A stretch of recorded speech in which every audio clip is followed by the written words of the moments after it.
Ce CV est noté 10 sur 10 et je vais t'expliquer comment le construire pour tes prochaines candidatures. Étape 1 est certainement la plus importante. Tu précises l'intitulé du poste ciblé ainsi qu'un résumé dans lequel tu te présentes. Fais bien le lien avec le poste parce que c'est hyper important. Étape 2, au niveau de la formation, si tu n'as pas énormément d'expérience, je t'invite à préciser les cours que tu as suivis. Ça montrera que tu as une bonne base théorique.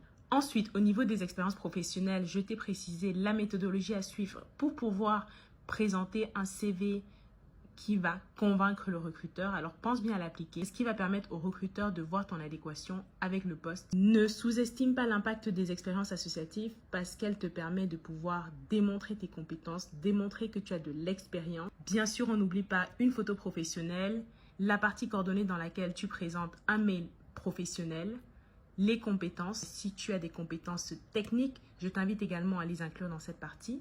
En ce qui concerne la partie informatique et les langues, évite de mentionner des illustrations graphiques pour montrer ton niveau. C'est totalement subjectif. Privilégie plutôt des formats standards. Enfin, dans la partie centre d'intérêt, pour donner encore plus de poids à tes centres d'intérêt, n'hésite pas à donner des exemples concrets pour qu'on puisse faire le lien avec tes compétences, mais surtout avec le poste que tu cibles.